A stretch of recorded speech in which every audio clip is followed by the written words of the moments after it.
You don't. You don't need expensive guitars and gear. Okay, now that we're clear that a guitar, amp, or pedal does not make the player and you shouldn't feel bad if you can't afford expensive stuff, here's why you would want expensive, top-of-the-line gear. Now before I give you my list, I have a couple recommendations that you should not skimp on, no matter what your budget is.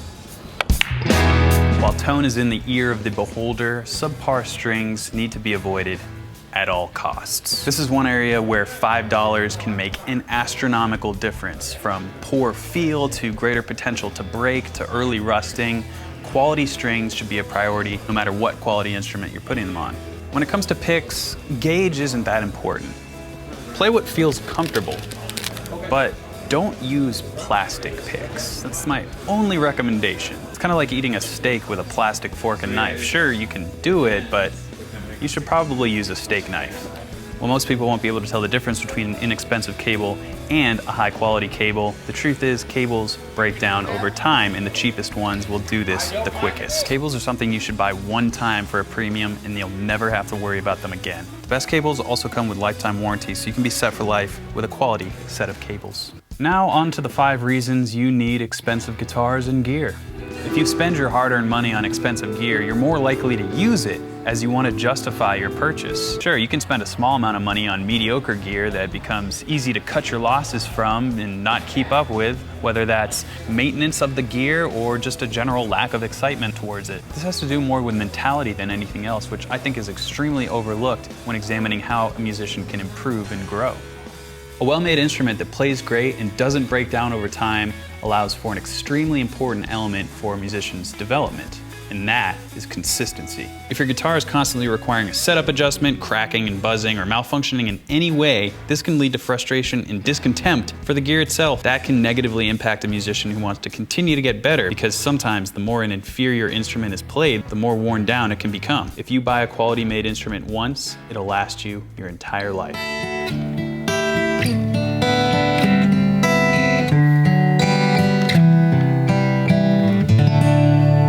I've played on low quality rigs that sounded bad, and guess what?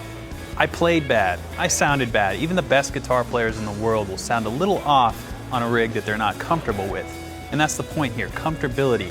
If you're comfortable with the setup that you have and you can dial in your ideal tone, then you can concentrate on what's important, the music. And then your playing will be at its best.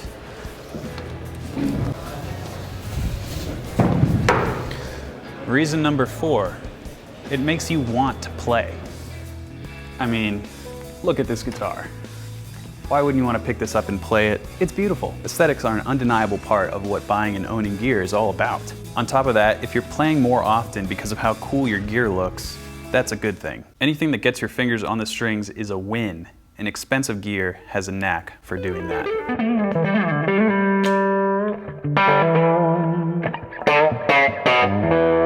Everyone deserves nice things. You work hard, so you should reward yourself. Look, I'm not saying you should be irresponsible, but some of the best gear purchases that I've ever made were made when I probably shouldn't have spent that money. For example, I bought my PRS SC245 baby after working all summer in college. I spent every penny I had on it. I hardly had enough money for groceries or basic necessities.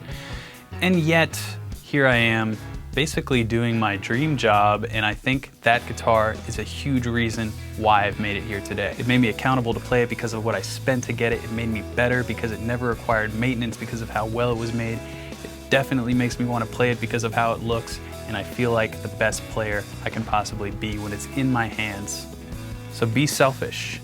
You're allowed. No matter what kind of setup you're working with, it's important to know how to make the best out of all your equipment. I've seen people set expensive tube amps to where they sound like complete garbage. And I've also seen people set cheap little knockoff amps to sound badass. Here's the bottom line. Once you have the chops, you'll see how little gear actually matters. But once you know what to listen for, you'll see what an impact great gear can have.